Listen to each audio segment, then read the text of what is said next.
Hello family. आज सकाळ सकाळ दौरा बघा आमचा कुठे निघाला. मस्त शेतातून.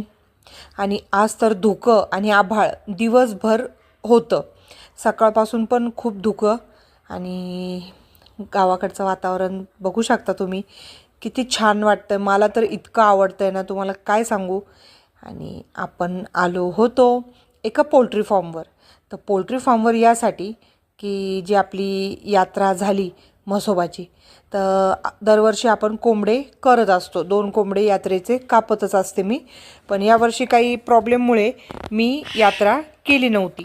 आणि मग त्यामुळे यात्रा माझी राहिली होती. आणि तुम्हाला प्रत्येक व्हिडिओ सांगत असते की मी देवाचं काही ठेवत नाही मागे, देवाचं कर्ज. तर आपली घरगुती अशी छान, म्हटलं घरगुतीच, काय दुसरे पाहुणे रावळे वगैरे कोणी नसतात. 2 कोंबड्यांची यात्रा आम्ही करतो. मग इथे पोल्ट्री फार्म म्हणून आहे, तुपेच आडनाव आहे त्यांचं पण. तर तिथे आलो होतो आम्ही कोंबडे घेण्यासाठी. तर छान कोंबडे म्हणजे एकदम गावरान. आणि देवाला जो असतो ना, तो तुऱ्यावाला कोंबडा लागतो. आरवणारा म्हणजे जसं की बाग देणारा.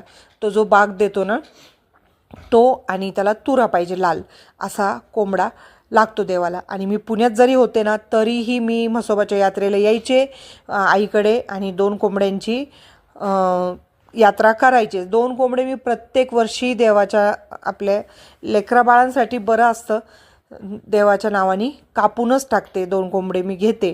तर छान असा 500-500 रुपयाला मोठा कोंबडा मिळाला आम्हाला. जवळजवळ 2 किलोचे एक एक कोंबडा होता, 2.25 किलोचा. 500-500 रुपयाला छान असे घेतले. आणि भरपूर मोठी पोल्ट्री आहे. तर ते बोलले यात्रेच्या दरम्यान आहे ना, भरपूर असं विक्री झाली कोंबड्यांची. मोबाईल बघा किती हलवतो, कारण शिवराज शूट करत होता. माझ्या हातात कोंबडे होते, पिशवी होती, त्यामुळे शिवराजकडे कॅमेरा दिला. शिवराज खूप हलवत होता कॅमेरा बघा. मग इथे वेट वगैरे केलं तर छान असे चांगले मजबूत कोंबडे होते, टपोरे एकदम. तर देवाच्या नावाने आपण, आणि आता तर काय लोणीमध्ये आपण त्याच्या दरबारामध्ये म्हणतात ना, आपण त्याच्यात पायाशी आहोत, त्याच्या दारात आहे.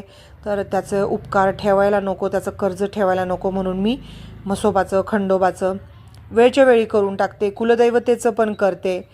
आणि म्हटलं आता आज येणार रविवारचं औचित्य साधून, कारण रविवारी परत मला रविवारी मला म्हटलं नाही असू द्या. पुन्हा मग मंगळवारी अंगारकी चतुर्थी आली. मग ते वाढतच पुढे लांब चाललं होतं. ते इथे मला एक चिमणीचा खोपा भेटला. त्यांना विचारलं की घेऊ का, तर ते बोलले घ्या. मग ना या विहिरीच्या वरनं आहे ना चिमणीचा खोपा मी घेतला बरं का. असा